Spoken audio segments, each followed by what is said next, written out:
Okay.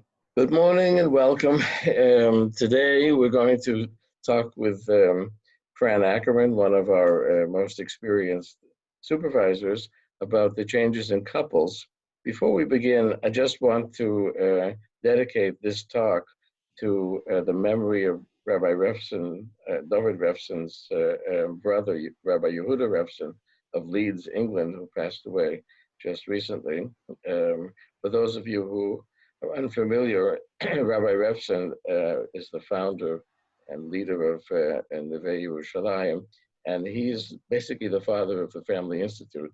He supports us generously, and without his help, we wouldn't be able to work. And so we want to extend our condolences to Rabbi Refson on the death of his brother, Yehuda Refson. Fran, do you want to introduce yourself for a moment, and then we'll get started? I'm Fran Ackerman. I'm a family therapist for many decades and have been teaching, supervising, and working clinically. Right. Fran is our connection with the founding of family therapy. She studied with the people who made the field possible.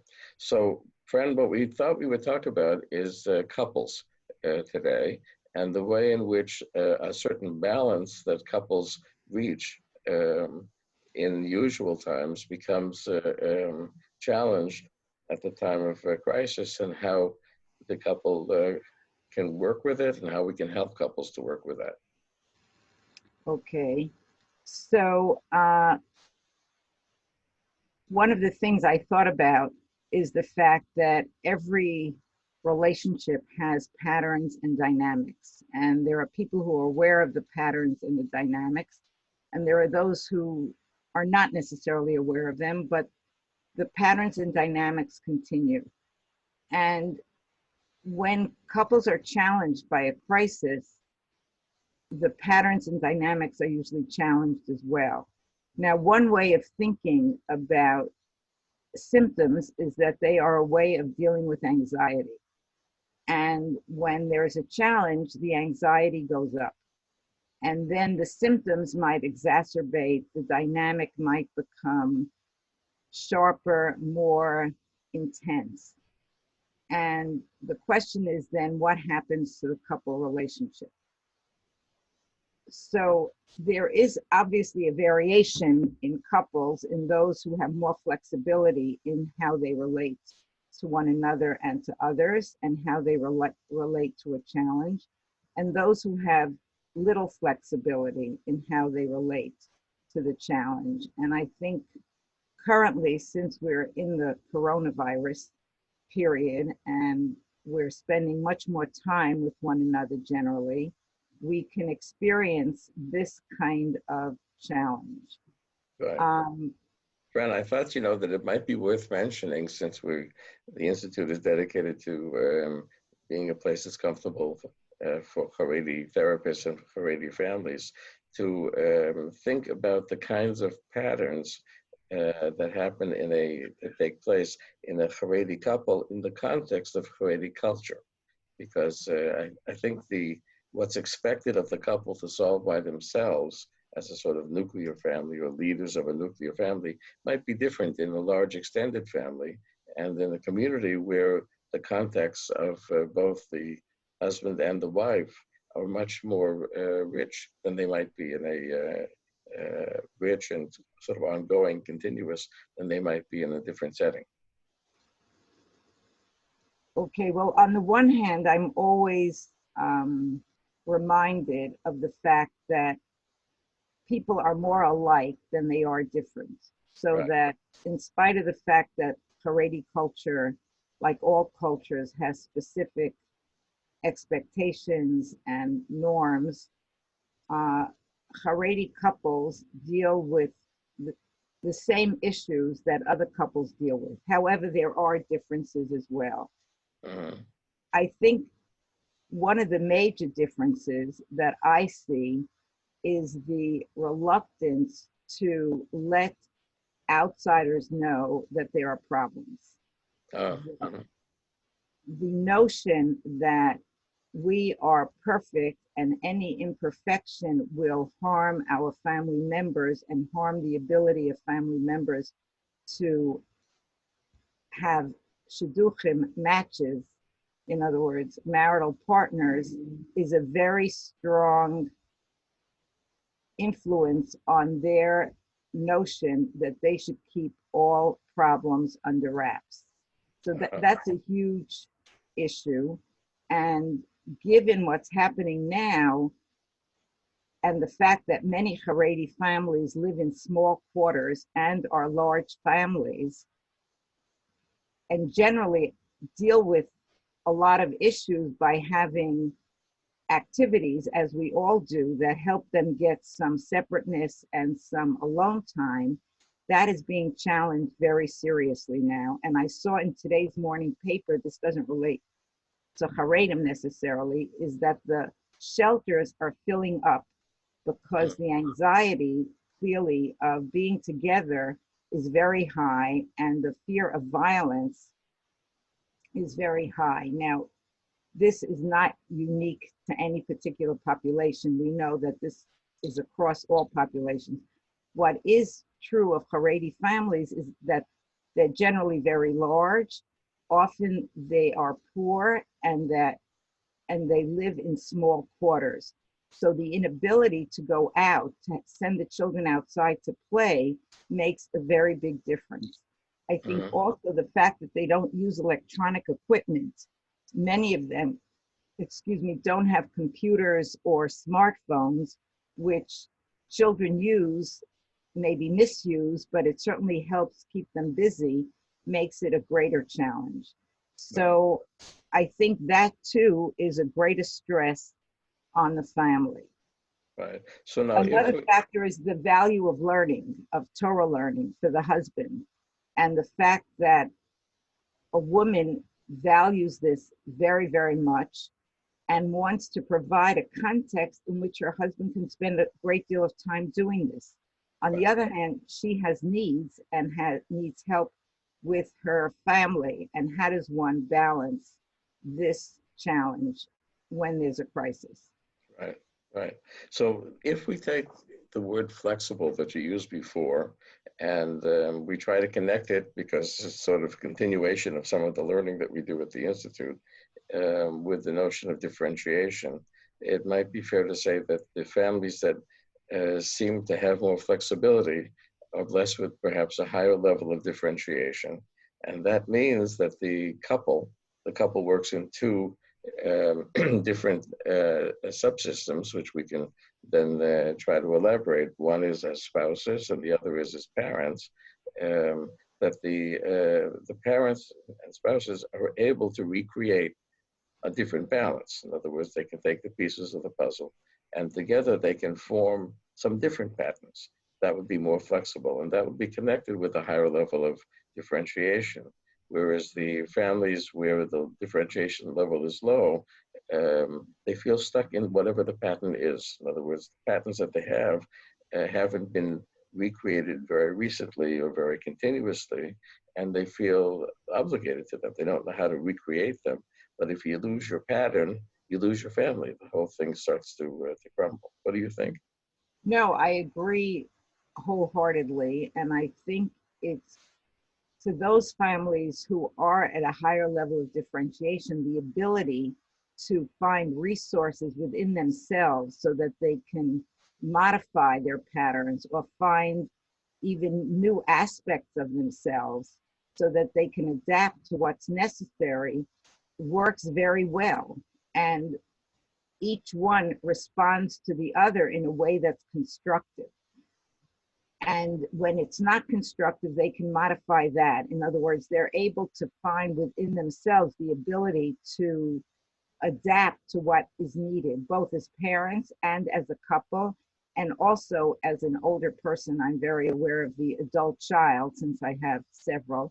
They're also adult children. Many of them have parents, and the obligation of kibbut av v'em, of honor your parents, and in crisis be helpful to them, becomes a greater challenge. And they're able to find the resources and set the limits that are necessary. Families of a lower level of differentiation have patterns that are quite rigid and generally are unable to find the resources within themselves to adapt. And what usually happens is an intensification of the pattern that exists rather than an ability to modify it. And the intensification of the pattern can lead to very difficult situations, such as the fact that the shelters are getting full because the threat of violence has increased, or maybe even the incidence of violence has increased. So Right. there's a great range within families and couples in terms of their responses to crisis. Right.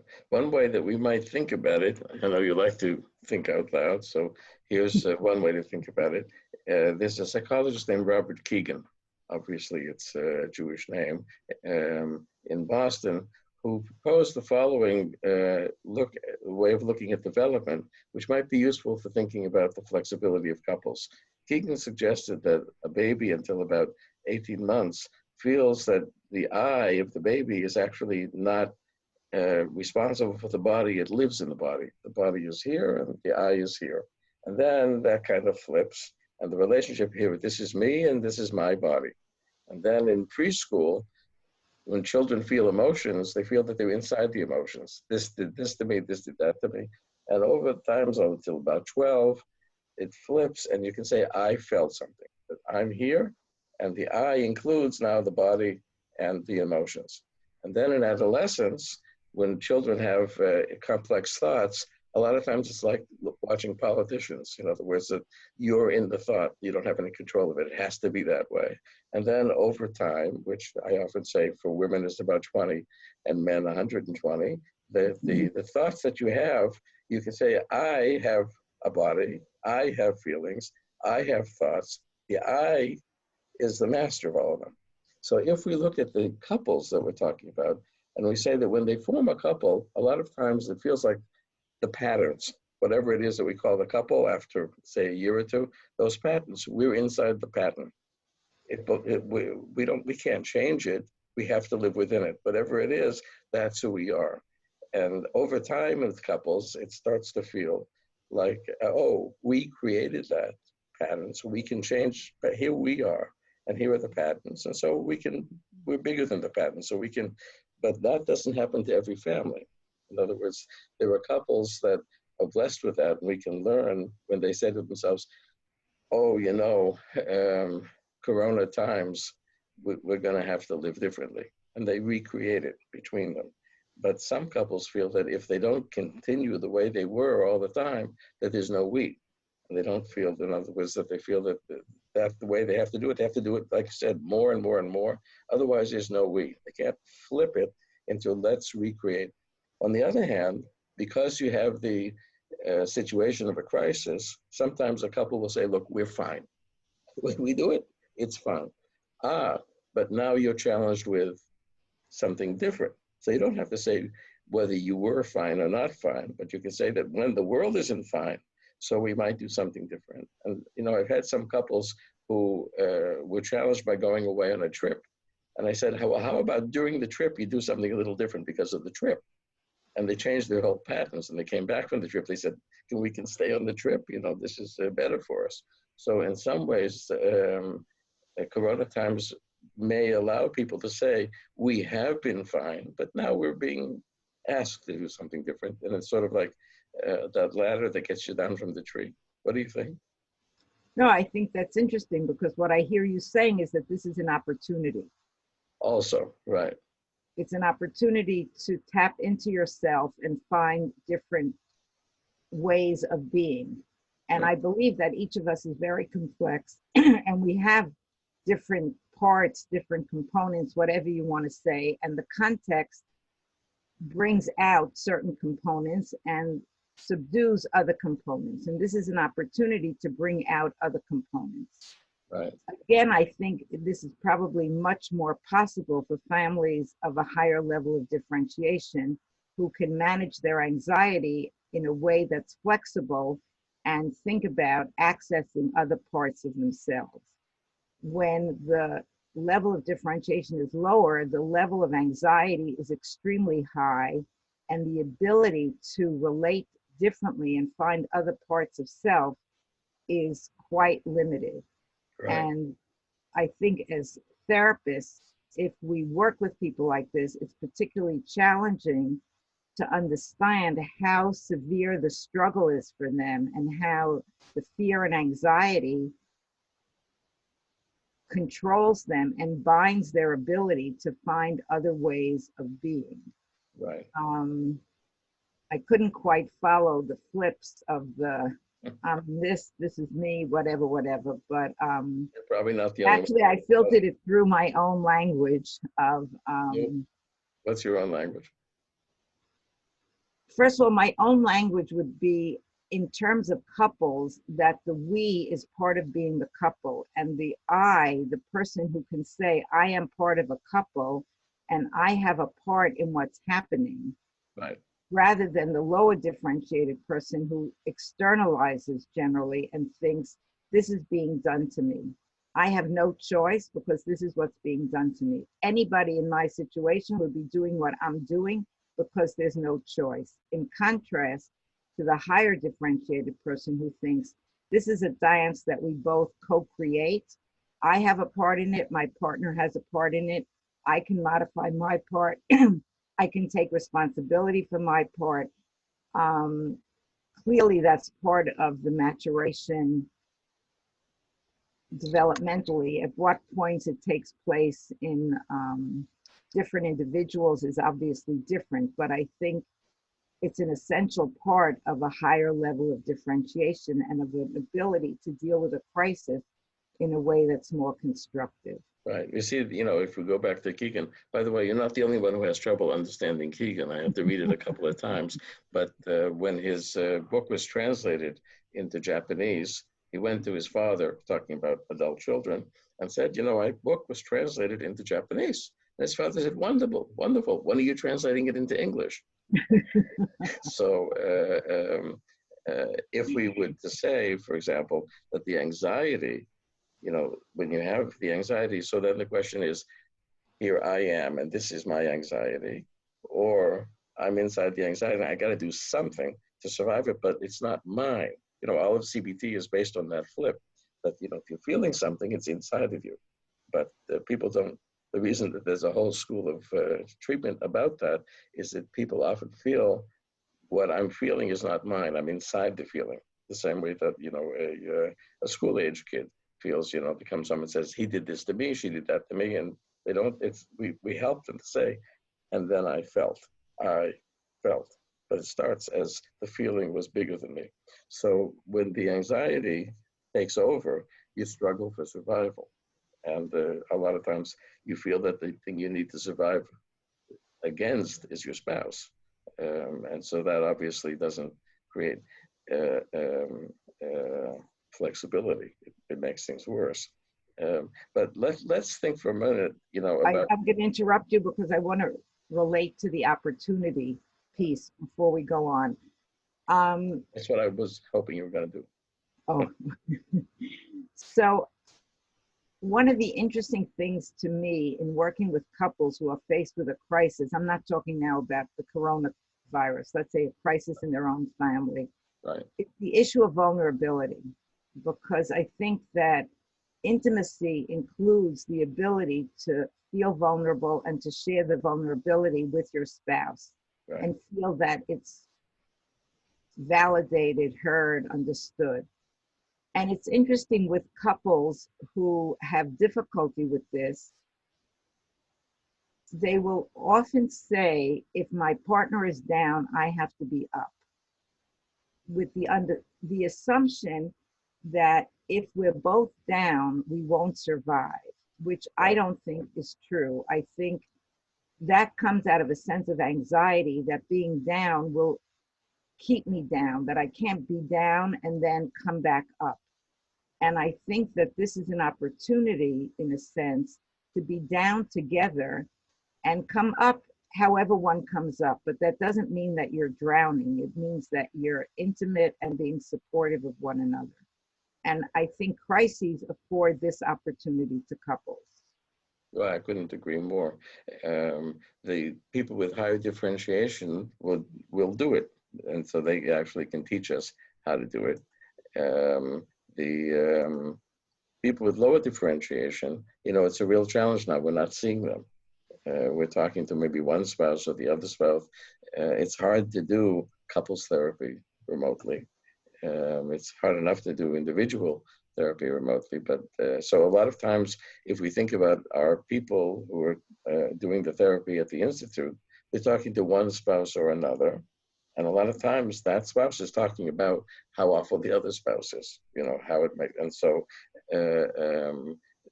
it's an interesting question of how we talk to that wife or that husband about where the opportunity is and how you might, you're having an individual conversation, let's say with a husband, and he's belly aching for good reason because it hurts in his belly. So he's frightened, he's anxious, and he's externalizing it onto his wife. And then if there's an opportunity, how might we help him to make use of it? Well, in a way, I think there's an advantage when working with the individual in this. I mean, there are obviously disadvantages if you're trying to work with a couple and you're seeing only one person. But it's not only disadvantages. The one advantage is that the spouse isn't there. And I often say to people, try to validate their complaints. On the other hand, we know that we can't change the other person. I mean, we certainly know that. It's hard enough to change ourselves, but that's the only person we can change. Right. And in fact, can this be used as an opportunity to help the person see what his or her part is in co-creating this couple relationship? And belly aching is a very easy thing. One can do it one's whole life. We often do it, and it's just easy, but it's not very efficient in terms of creating something better. So I think if somebody can help another person understand that and take responsibility for his or her part, you don't even have to think percentages. It doesn't have to be percentages. It could just be a small part. And what effect does what I am doing have on the other? Because it's so easy to think of how the other is affecting me. And as I said before, it's like the over-functioning, under-functioning couple. I have no choice but to over-function because my spouse under-functions. Now, reality is a factor in life, and there are certain things where it's true, but can an over-functioner find some place where he or she could not over-function? Just thinking of today's coronavirus and being at home with kids, and there's noise or there's a fight, and the one partner is very quick to intervene. Now, can this over-functioning partner back off, leave the room, leave a vacuum? Let's see what happens if you don't actually do that. So I think that we can think about what the reality is, and I think it's important for therapists to take seriously what the reality is, because there are many things that impinge on reality. And if a sibling can be violent to another sibling, that's different from siblings having a fight where they're not violent. So I think that we can take the reality seriously, but at the same time, encourage people to think of what opportunities there are for them to tap into other parts of themselves. So this would be, if we try to translate it into how we might talk with, let's say that the husband is the one who breaks it up all the time because he can't stand the anxiety what he feels when the kids are screaming. So he thinks he's parenting them, but he's actually, that's his lifeboat. And so if we're talking to that gentleman, see, if we think about reality, which we're kind of fond of reality at the Family Institute, right? I mean, we like inner reality, but we think outer reality and inner reality have an awful lot to do with each other. So I just wanted to think out loud with you about the following. You see, when we think about inner reality, the way that we position ourselves with a client is pretty much face to face. In other words, we want to hear what their experience is. How did you feel? The usual way that we do things. And that's very helpful. it also encourages projection. In other words, they tend to project onto us because we're in their faces, we would say. And there's another school which family therapy partly grew out of, which is the school of Sullivan, who you're familiar with from New York. Nobody outside of New York has ever heard of him. In New York, he was a big player, and Washington, D.C. And Sullivan, one way of looking at the way Sullivan does it, this was put together by an analyst in Boston named Leston Havens. You see, I like my Alterheim, so everybody seems to be from Boston. But Havens was the first psychoanalyst who tried to take Sullivan seriously. And he said, look, we sit, if you're an analyst, behind the couch. And the person, throws out all their feelings, whatever. Other people sit face to face, but Sullivan sat shoulder to shoulder. Now, shoulder to shoulder, he said, it works this way. Use like you're watching a movie. The person who's projecting the movie is your client. He's telling you reality, right? When I do this, my wife and so forth, and you, instead of saying, oh, look at me and tell me how you feel, which is like projected onto me, and then I'm going to be a thesaurus. And, as Sullivan said, the patient doesn't need a transference neurosis. He's already got enough neurosis as it is. That was one of Sullivan's favorite lines. So in this case, you can see how family therapy sort of came from this, that a person. I know Sullivan is interpersonal psychiatry.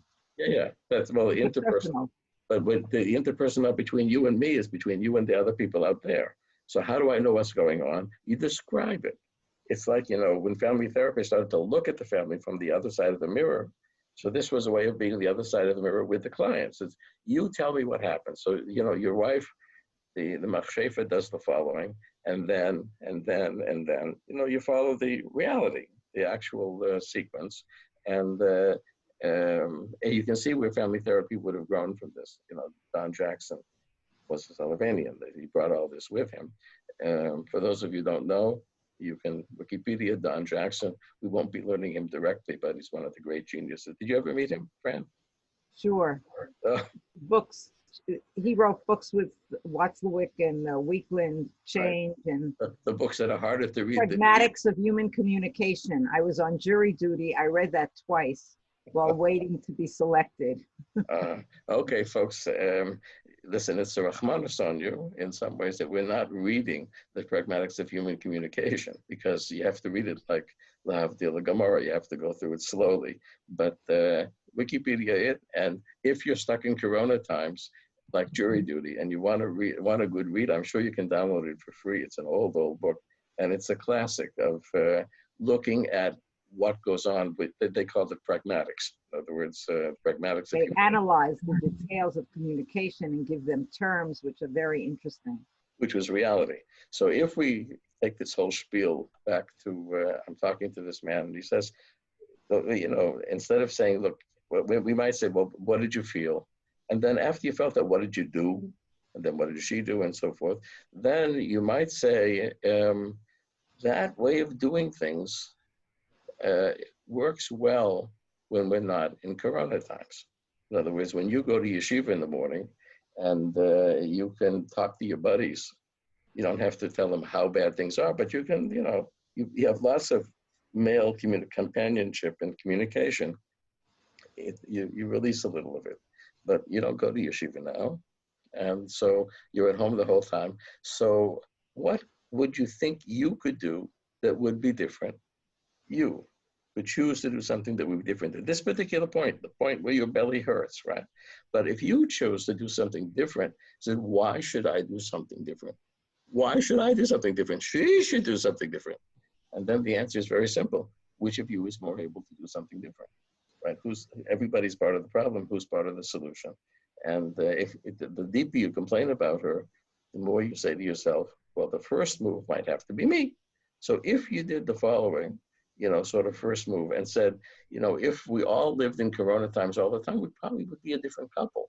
So how about it's like that trip that I mentioned before, take a vacation and try something different and see how it works. And we'll keep looking at the screen together. And what do you think?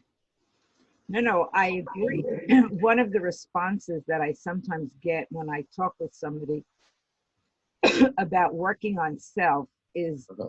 I'm always the one who has to do everything. How And come? it's usually true. Those are our clients, the ones who come in.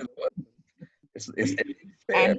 And the fact is, it might be true, but what's the alternative? In other words, what options do you have? And Mhm. if this is the best option, maybe it isn't fair. Maybe in the best of all worlds, it would be different. But zemayesh, this is the Mhm. reality. And I think that it's important that people begin to focus on self. I mean, because in the end, as I've said to many people, psychotherapy is successful with people who are interested in working on self. Psychotherapy hasn't developed the tools yet, other than medication, for people to change the other.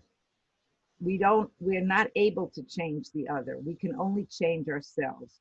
So sometimes it isn't fair. And the client who comes for therapy is the one who's not necessarily the bigger problem, however one defines that. It's the one who is motivated to work on self and is able to think of self as able to work on self. Well, let me quibble with you a little bit about that Okay. because I think that's part of the picture.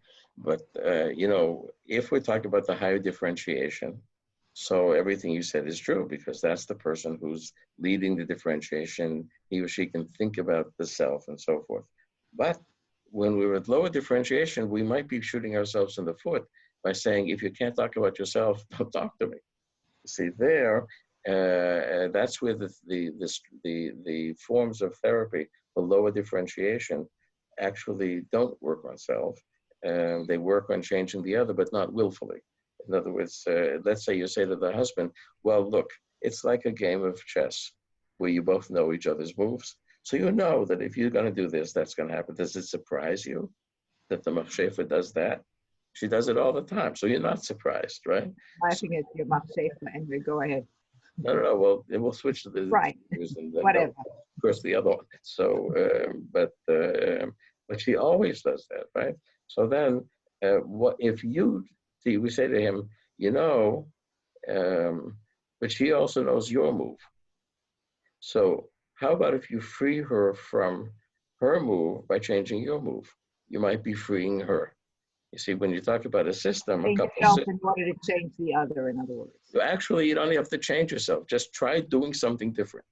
That's what strategic therapy does. You don't have to understand why it is that you sort of thought you say to yourself as you're watching the map, that's take one. It's awful. Everybody knows that's take one. Let's think about take two. What would happen if, and you can think of some pretty outrageous things if you want to add a little humor, which never hurts in these situations, but then you sort of narrow it down to what take two would be worth trying. Maybe it would free your wife from the next move that she has to make. So it's a free, so if you see it as a system, each is forcing the other one into the same thing. I So, stand corrected and I accept what you say. And I'm thinking of the book Change, which I okay, think Don Jackson was one of the authors of. right. Anyway, and the strategic moves. But what I hear what you're saying, and I like it better because I never took very much to strategic therapy. I found it quite offensive and disrespectful Right, of people. And what you're saying is perfectly respectful because it's the truth. You're saying the truth. When you do A, you know the response is going to be B, and your wife knows what your response is going to be, and it's a dance you've done many times. Why don't you take a different step? Surprise her, catch her off guard, see what happens. That's right, the truth. So right. I accept what you say. But now here I we're stand talking about corrected. not is actually not really corrected, Fran. I don't think so.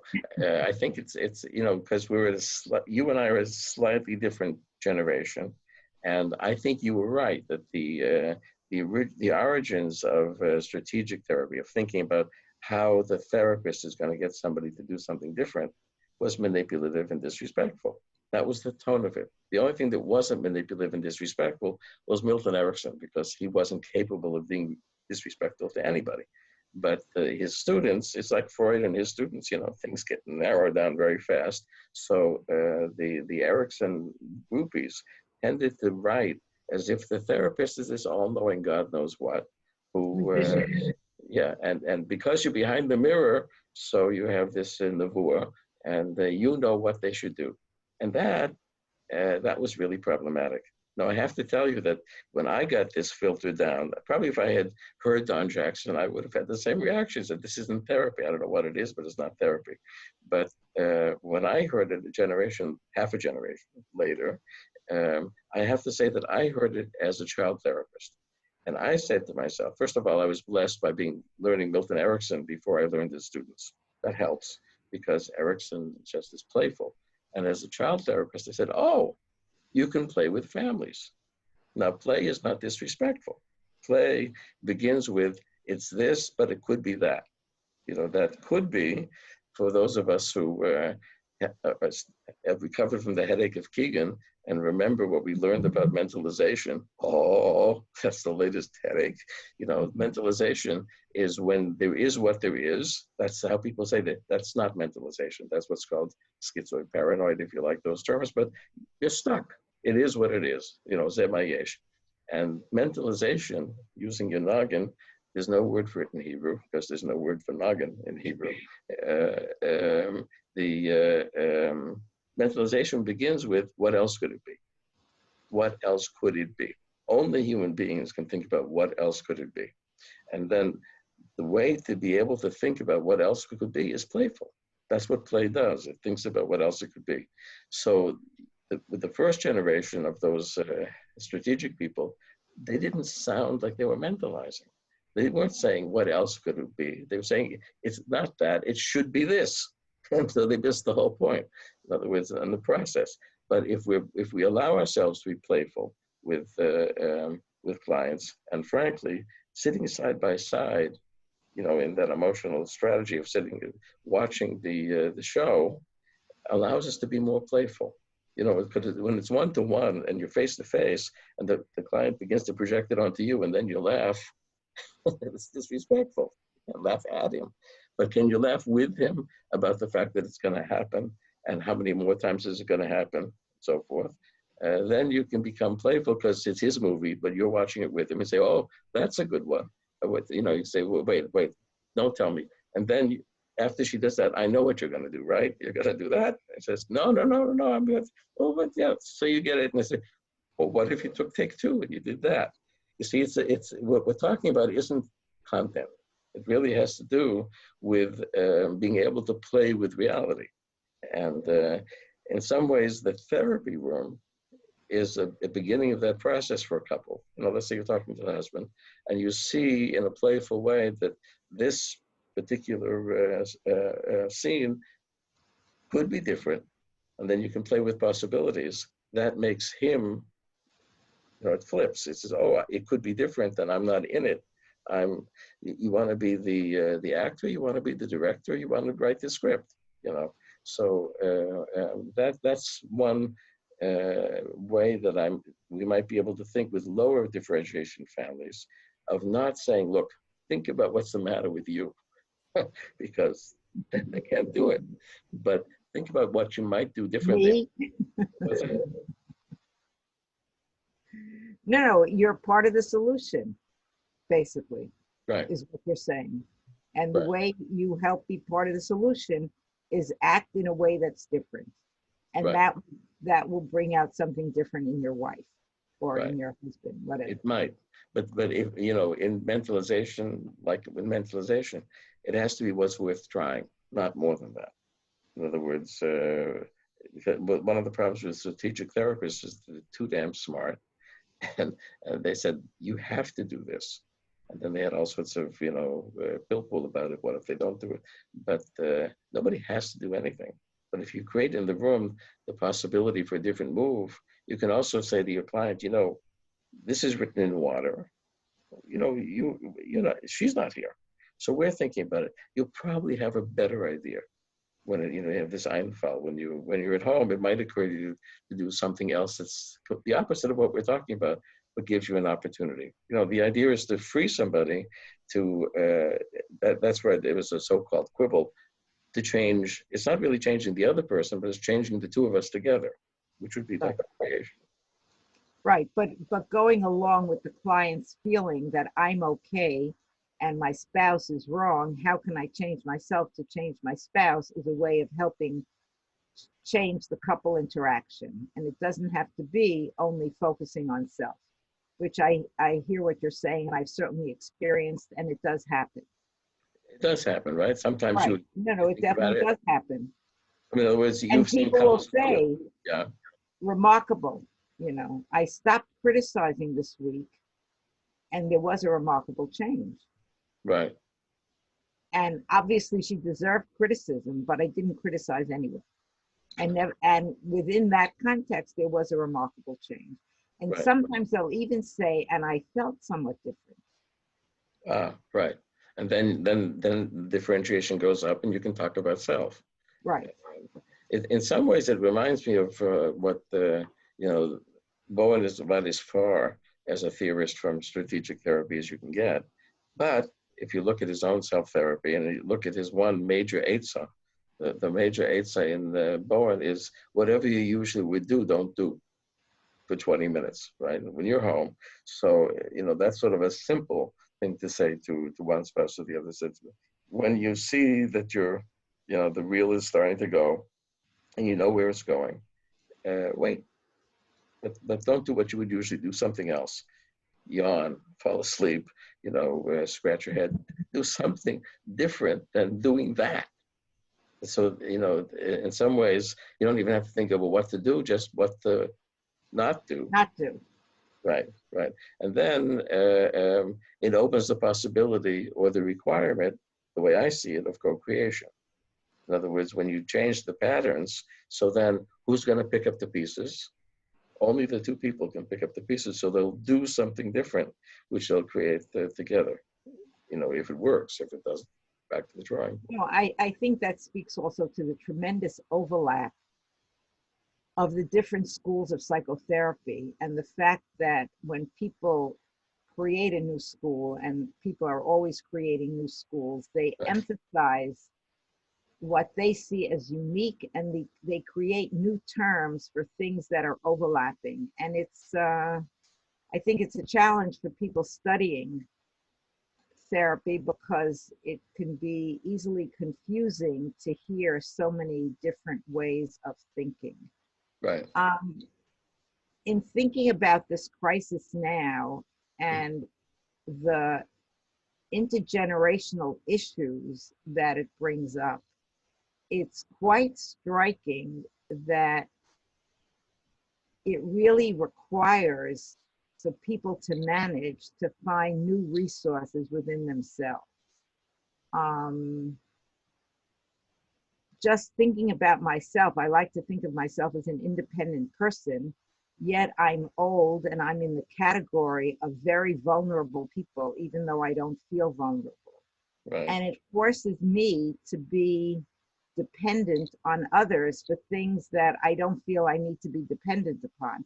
So it really gives us an opportunity to find things within ourselves and to act on things that we don't necessarily act on. And I think that as a couple, people are challenged to spend much more time together, to be together, to find ways to calm one another and not to raise each other's stress. And it's interesting to me what research projects will come out of this in the future, in terms of people looking at how different people have managed the new circumstances, the current reality, including the very big unknown, which I think for most people raises levels of anxiety. So it's just interesting to think about what we will learn from this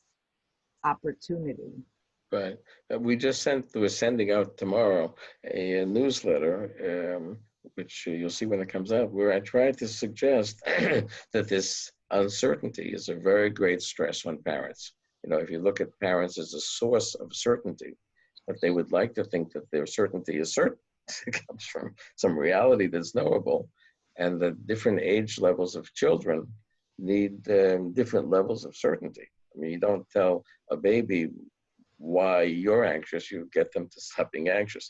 And if you see that you're getting anxious, you do something to lower your anxiety before you can help them to be not anxious, but you don't talk about why. Whereas with an adolescent, you may be talking about what adults do in the face of uncertainty to help them to grow into being. But the parents have to function on all the different levels at once.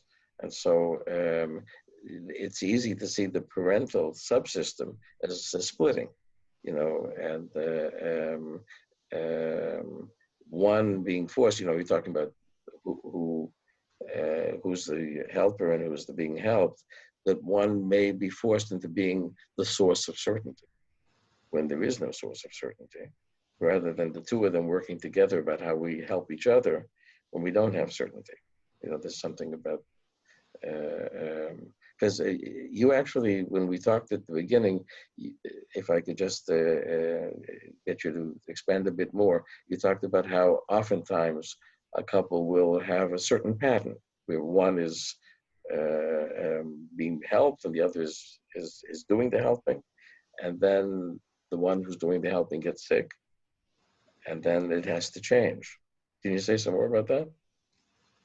Well, as a person who's in the elderly generation, even though we're blessed to both be healthy, I certainly know many people where that where that isn't the case. And I think it's clear to many people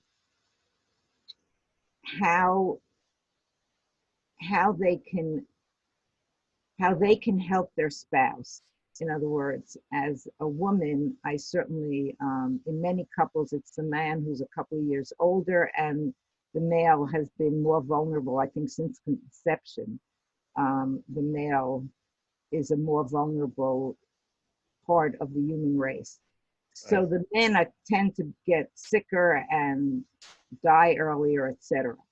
So that happens to be, when that happens, if the woman has been the helper, unquote, quote unquote, in the relationship, it's working according to the pattern. But there are, first of all, there are couples where the man is the helper and not the woman.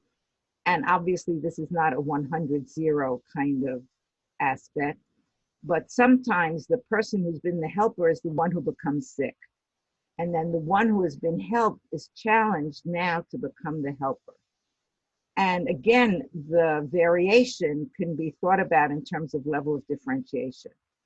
And how much can the one who's the helper get into a position of accepting help, and how much is the one who's been the help person now become the helper.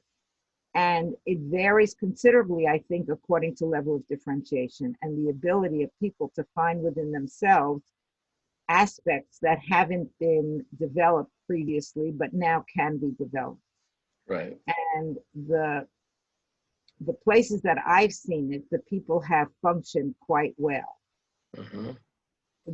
I haven't worked with elderly people where, or even personally seen where it hasn't worked well. But even when it works well, it's a crisis in a relationship, and it's a very challenging phenomenon to find within oneself resources that one needs to have, and the reality, which is a very real reality, is a very difficult reality.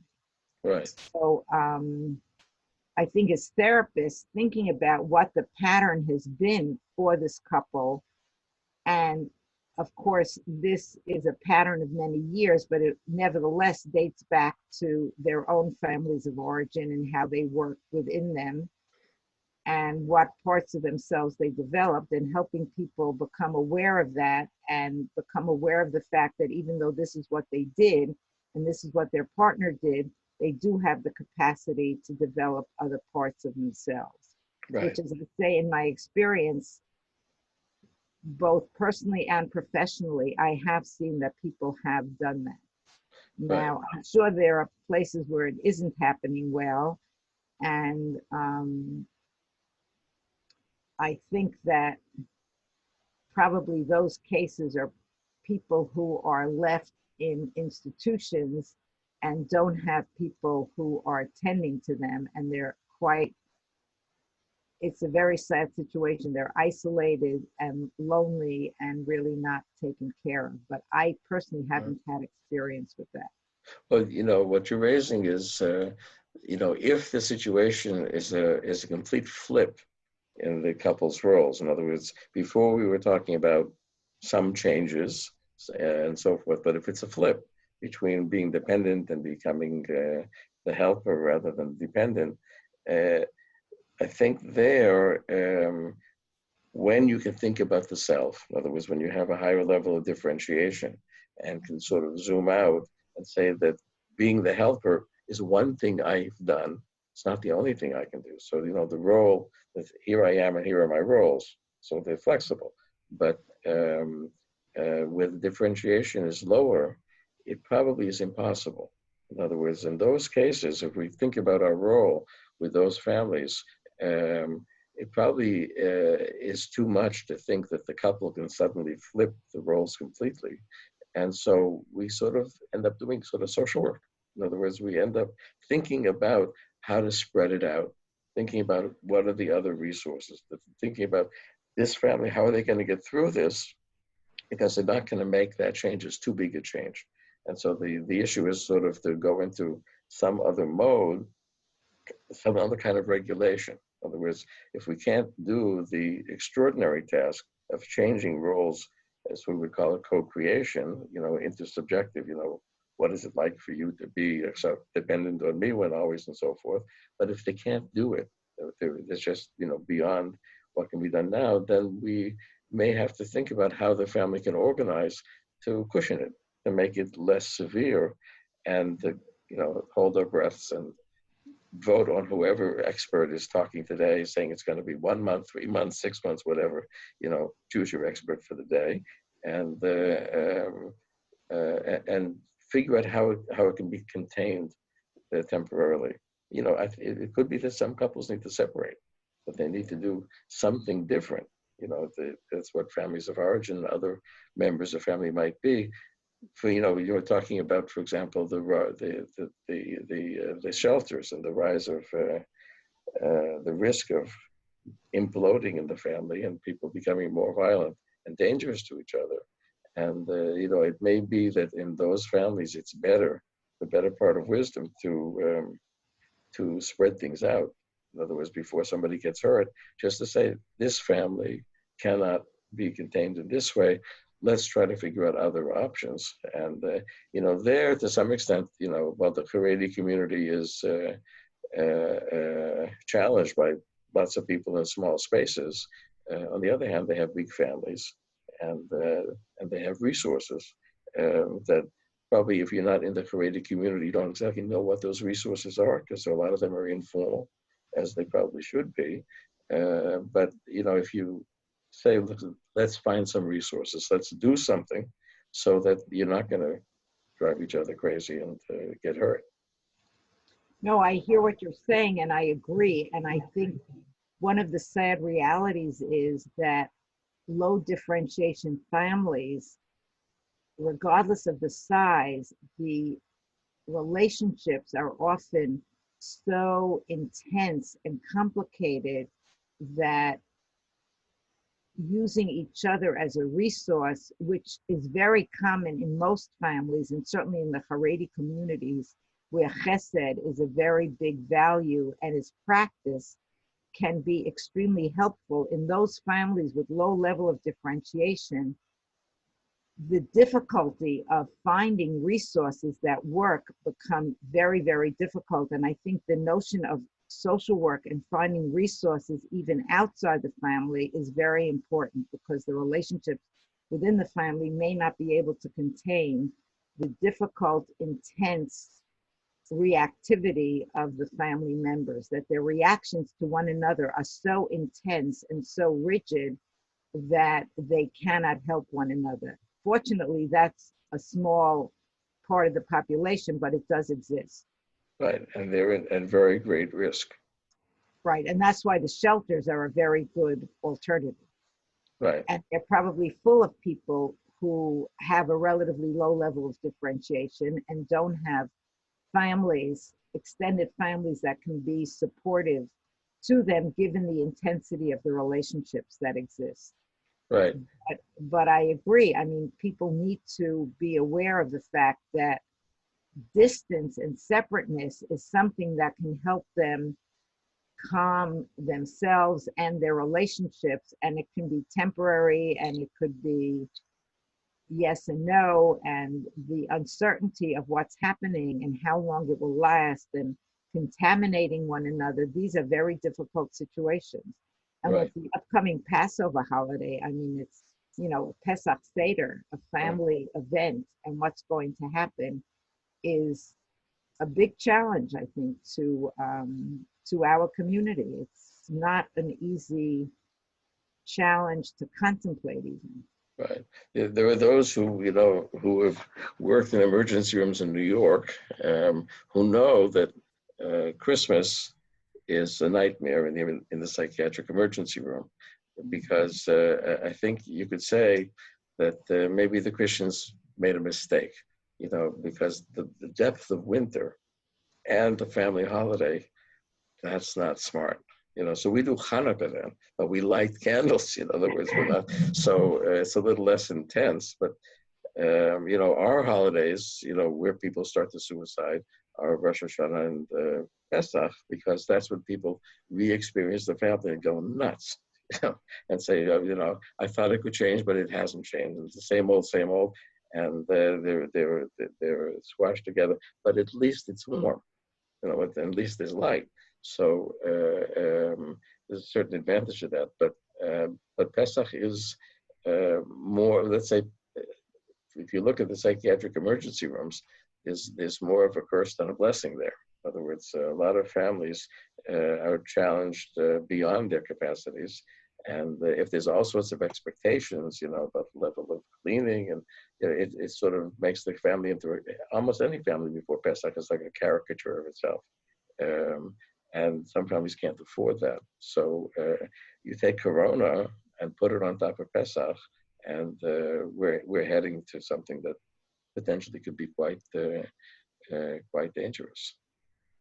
No, and when you think of the variation in families and their ability to deal, excuse me, with challenges, this will be quite a test and quite a challenge for families. Right. And unfortunately, we'll see the failures of that test, the successes of that test. Hopefully we'll hear about, but at the clinic, we're going to see people that are stressed beyond what they can really tolerate. It occurred to me that we might think about couples at two different levels, because a new couple, which is just forming its patterns of couples, might be quite different than a family with 5 or 6 kids who are sort of in the middle of it. So how about if we think for a minute about new couples, newlyweds, people who haven't yet had kids, or have one, or in a Haredi family only 2, so there's still sort of a small family, and they're still working on becoming couples, and now they're stressed with Corona. Do you have some thoughts about new couples? Even in the news, you see that there are new couples actually getting married now. But let's say that they were before, that this is the first year of marriage, and now they have Corona. No, I think it's interesting. And the new couples that I see, and I work with a lot of Haredi couples, very often come in with a great deal of disappointment about the relationship. In other words, they have discovered aspects of their spouses which they didn't know about before. And they're very challenged as to how to deal with them. And then, of course, the spouse has another way of thinking about it. In terms of the coronavirus,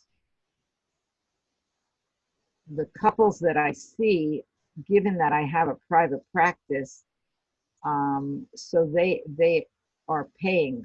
So it's not the poorest people. And I think probably in the levels of differentiation, there are probably more poor people of low level differentiation. There are wealthy people of low level of differentiation, but probably fewer.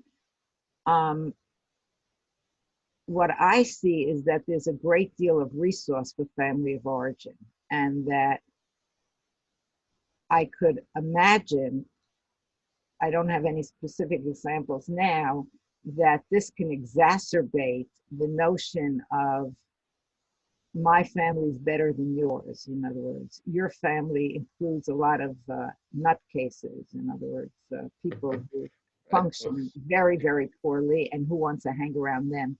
Oh Right. no, my family is better.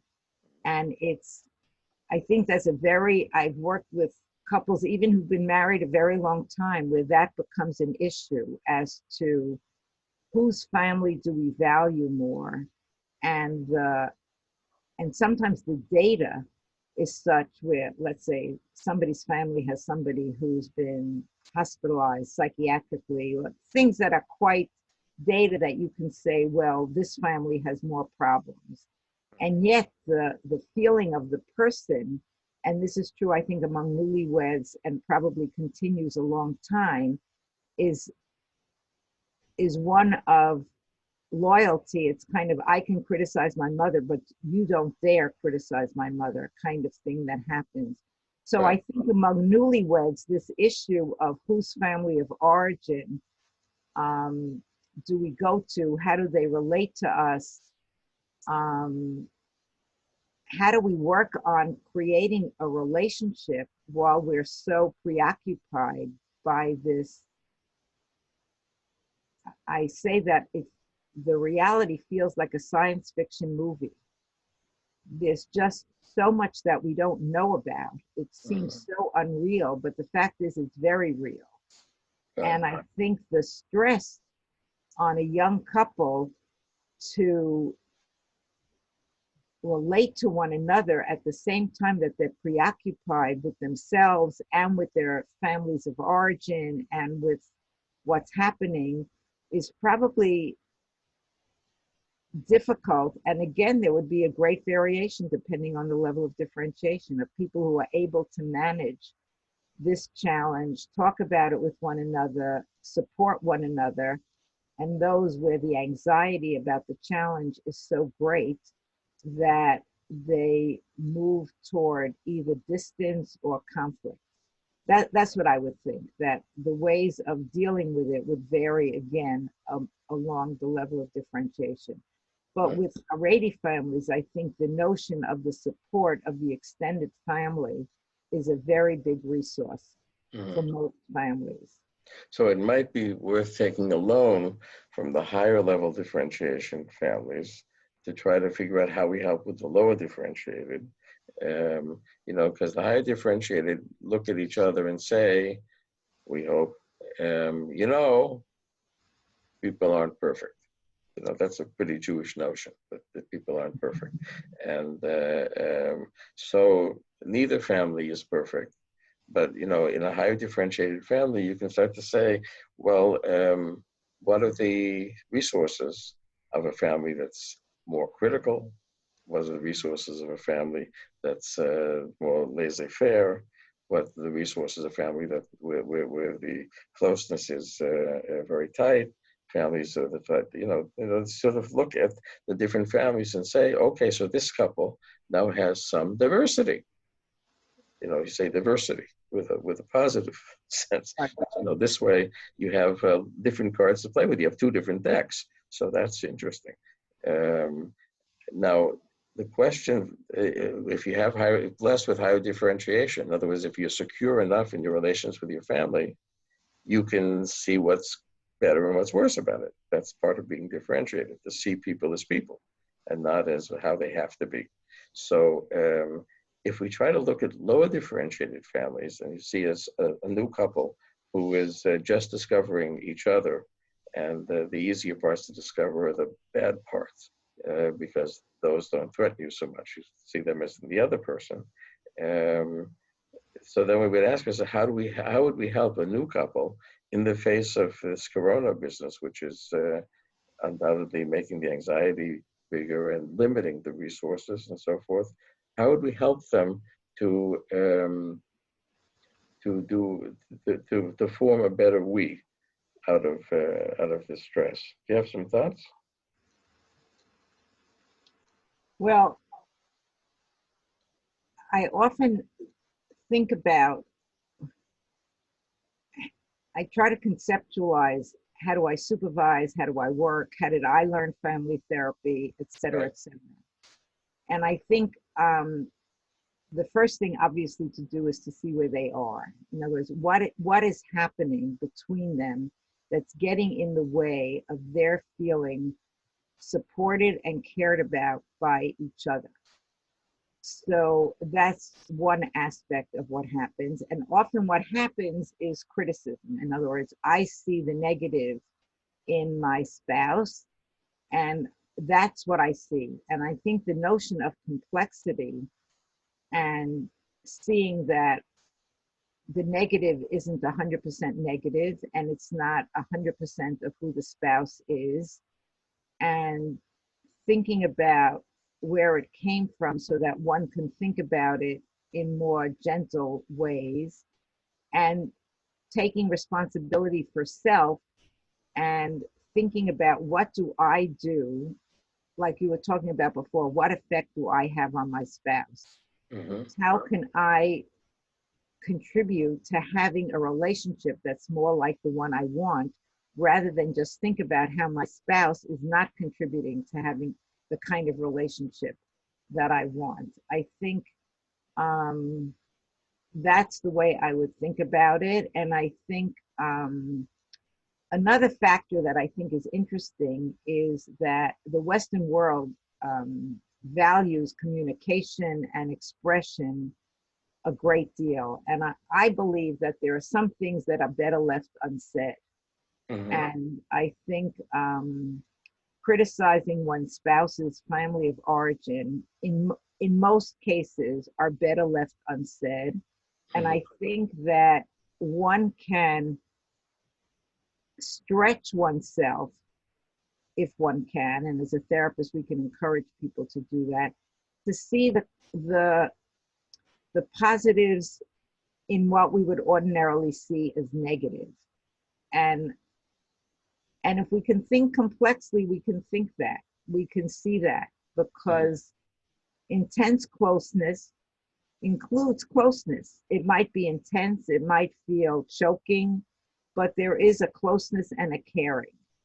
So I think, first of all, seeing what they're doing that's getting in the way and helping them see it, and then introduce other ways of doing things is kind of, I guess, the general map that one would use. And I would think of using it with young couples. And of course, for a young couple, leaving one's family of origin to create a we is a very big challenge, because we know our family of origin and our place in it much better than we know our new spouse and our place in this relationship that barely exists.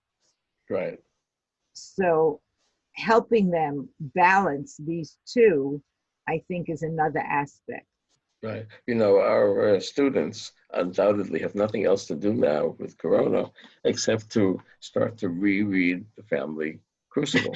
And the author of the Family Crucible, Gus Napier, you know, at the time, did you know them too, Whitaker and Napier? No, I knew Carl Whitaker. I had the privilege of actually being his co-therapist in a couple of cases. When he was retired from the University of Wisconsin, he was a friend of Mnuchin, so he came to the Philadelphia Child Guidance Clinic and he asked who wanted to volunteer to be his co-therapist. And I thought people would be vying for this, and much to my surprise, they weren't. Right. So I was able to have the privilege to Mhm. be a co-therapist of his on a couple of cases. So you were like Napier. Napier was a co-therapist. Oh, I see. Unlike Napier, it turns out that Napier and his wife were both in treatment with Whitaker at the time they were doing the treatment too. And 20 years Well, later, boundaries weren't Whitaker's value. right, you could say that he played with them, or you could say something more extreme. But Napier, 20 years later or so, wrote a book about couples called The Fragile Bond. Right. Right? And The Fragile Bond is about one couple. It happens to be him and his wife. And in The Fragile Bond, which people who are studying are going to be reading some of as we get to it, Napier suggests that when you actually marry, he's not talking about shidduchim, he's not talking about charedim, he's talking about people. So you never marry a whole person. You marry the person who you think you can get them to be. In other words, you think about that woman. In some ways, it's sort of like a mentalization gone berserk. And you think about not who she is, but who I can get her to be. So you sort of fantasize a sort of an alter ego beside the spouse of how you want her to be. And she marries not exactly you.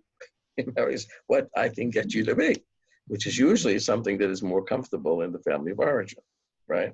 And so one way of thinking about what you were describing is that, the young couple is forced into a situation, and probably more forced earlier in a situation with the corona, to look and see Gewalt. I had no intention of marrying somebody who's going to stay that way.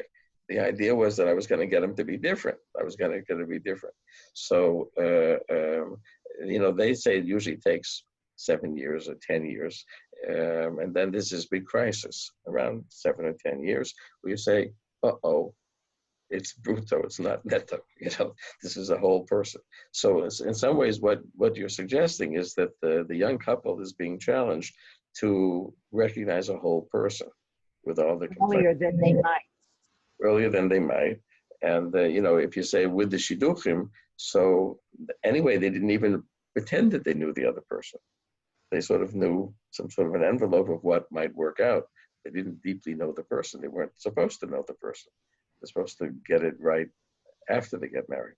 So that creates an interesting situation for that young couple in the corona situation. I'll tell you an idea that I had. I'm not sold on it, but this is why we're talking, that some young couples might be encouraged to say, if it's a lower level of differentiation, that, why don't you take a break from this? In other words, you weren't supposed to become a couple at a time of crisis. It's too much. Deal with the crisis, become a couple later. In other words, live sort of in parallel. You sort of observe each other, but don't try to create the we, because there's too many extra things going on that each of you have to deal with, and it becomes an equation that doesn't have a solution. It's too many variables. What do you think? Well, I think that in the Haredi community, there's as I said before, there's a great deal of concern of presenting the reality as though there aren't any problems in the reality.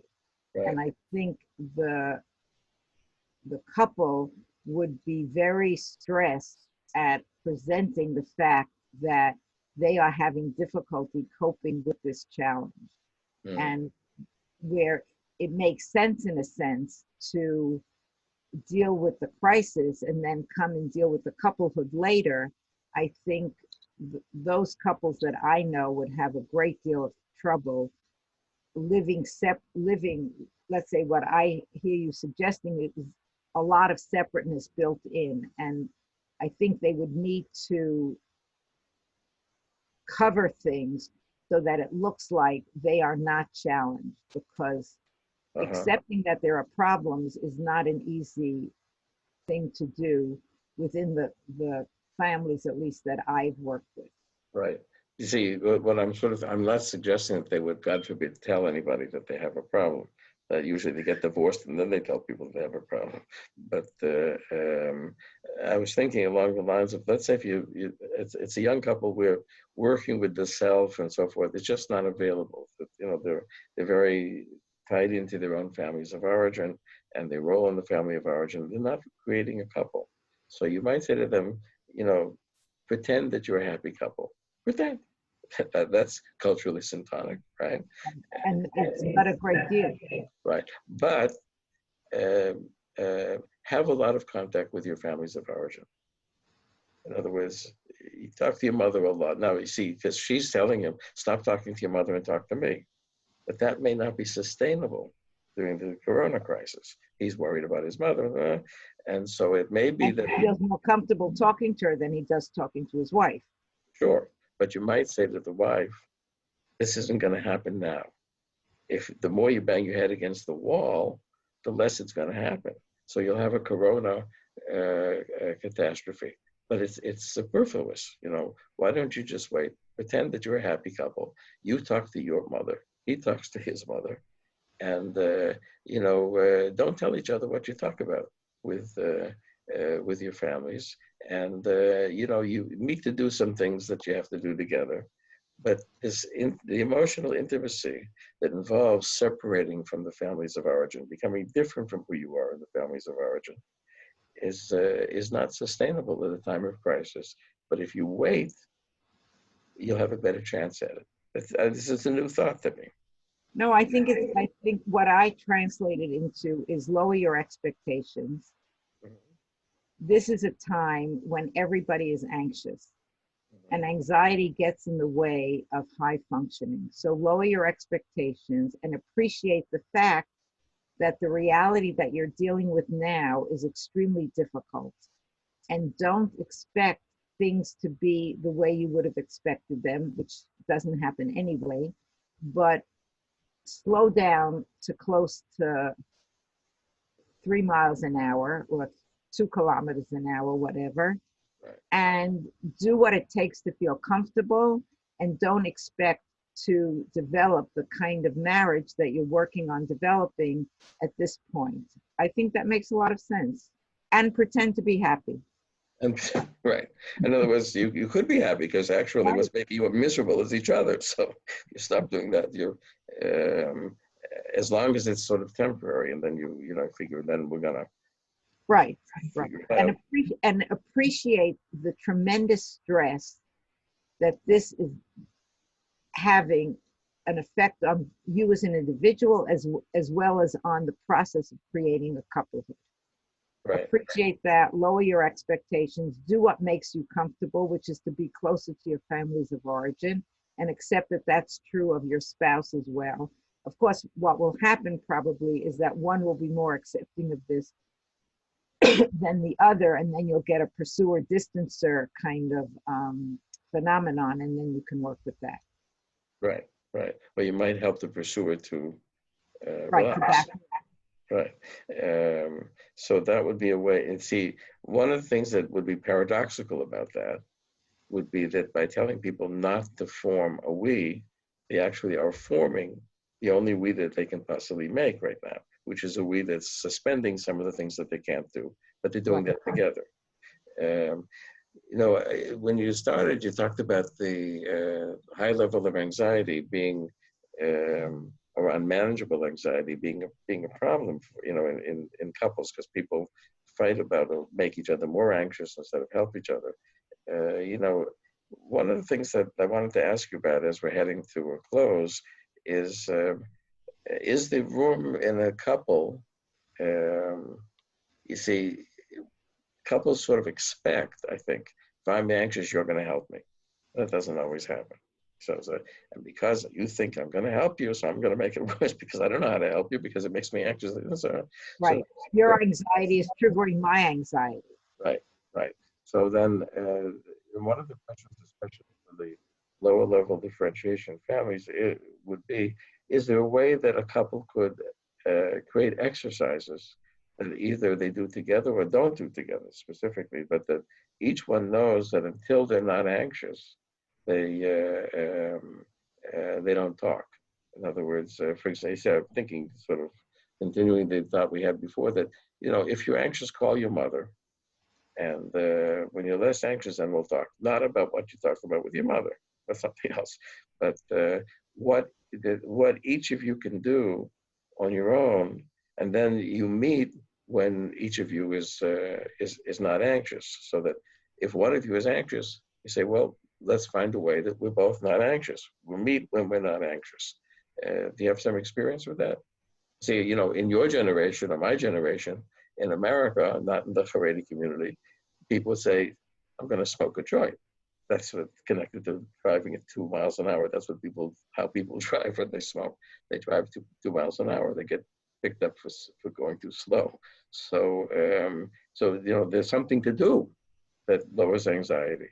And in the Haredi couple, what those things might be, certainly not alcohol, because that inhibits thinking, but something that releases anxiety, just so that it's possible to meet, not being anxious.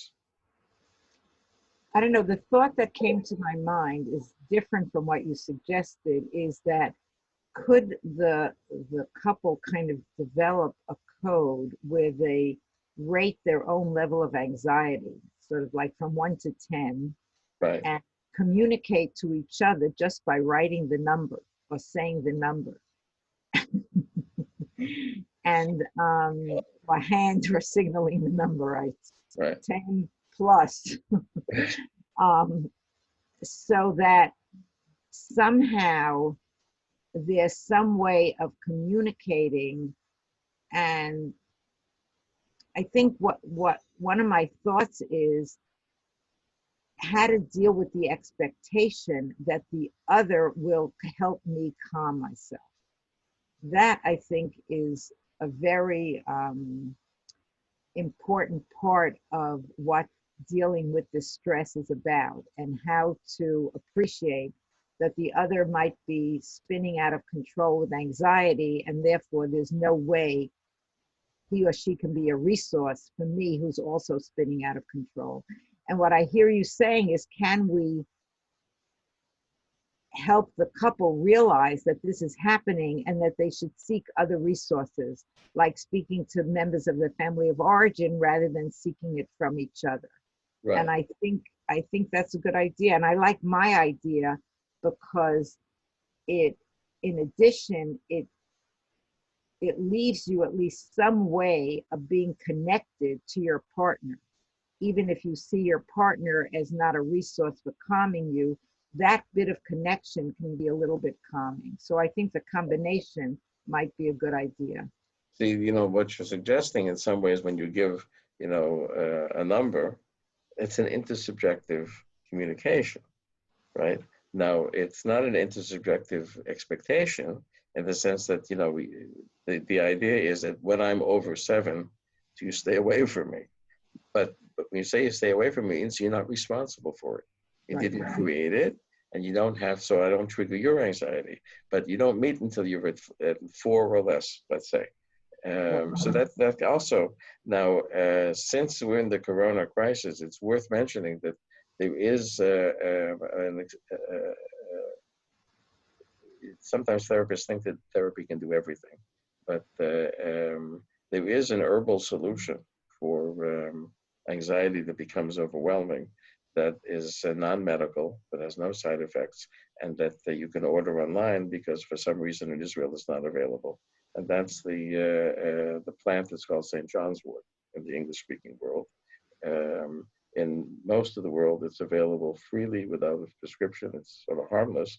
But, I work in the South. So when the missiles start falling, and half of the kids in the South are over anxious and their parents can't calm them down. So I give them the link to the internet site, and they give the kids drops of this, and it helps modulate things. In other words, there's something about regulation, which, when I talk to people in Ashkelon, I say, you expect yourself to be regulated? How do you expect yourself to be regulated?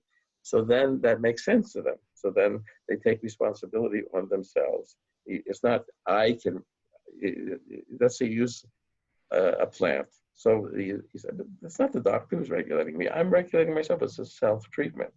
So it's worth mentioning that, aside from our expectation of ourselves and of our clients that we can do everything, right?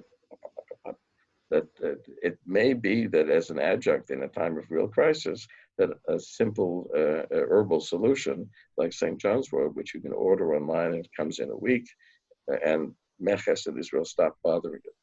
They allow it in even though it doesn't have a place in Israel. So you can be a citizen of the world. And my guess is that it's selling out in America because everybody's anxious and we just don't have it available here. But it's worth, that way, when you say to somebody, it's not you. You're a normal human person. Corona is not a normal situation. And if this helps you to cope, so then you don't expect your spouse to be your St. John's wort. Your spouse could be your spouse, and St. John's wort could be helpful for for immediate anxiety. I think it's a better solution than using the other medications, all of which inhibit thinking and emotional regulation. So I thought I would just mention it because sometimes it also, as a couple's maneuver, it lets the helper off the hook. They say, you know, I'm going to order this for you. That doesn't take so much, but it's something concrete. And, no, and the fact is that the reality is very anxiety provoking, and to think that right. people will not be anxious is unrealistic. Right. For the Haredi community in particular, it's helpful for those who have somebody who can order online for them. Is that there's no doctor, so there's no stigma. It's community self treatment, and so even if you go to the doctor and he says you're taking medication, the answer is no, just an herb. So that for couples that are overly stressed, it's probably important for the therapist to think of what else you can do. And I think it's very useful, even if it has a placebo effect. Even if it has a placebo effect, that, you know, 35% of everything is placebo. That's not bad. Why not use it 30%? I'm happy if I do things for 30%. So it's worth having the couple. In some ways, it helps the couple to realize that they're under extraordinary stress. It concretizes. And it's certainly validating to know that there is reason to be very stressed. Right. And in some couples, it's possible to say, why don't you both take it? So that way you don't have By to, all means. you don't have to deal with the stigma. Right. That's something we do together to help ourselves to get under 4, so that when we're under 4, then we can at least smile at each other, you know, Right. So forth. No, by all means. Right. So I thought I would just add that in, because therapists often don't think they can do that. A therapist is perfectly justified in providing information about something herbal, non-medical, that might be helpful and worth trying. It's a self-treatment. It's just information. That's my view of it. I'm a minority view, as usual, but that's my view of it. Well, I agree with that view. Oh, now it's no longer an opinion of 1. 2. I've doubled my. What else would you like to add, friend, before we wind up?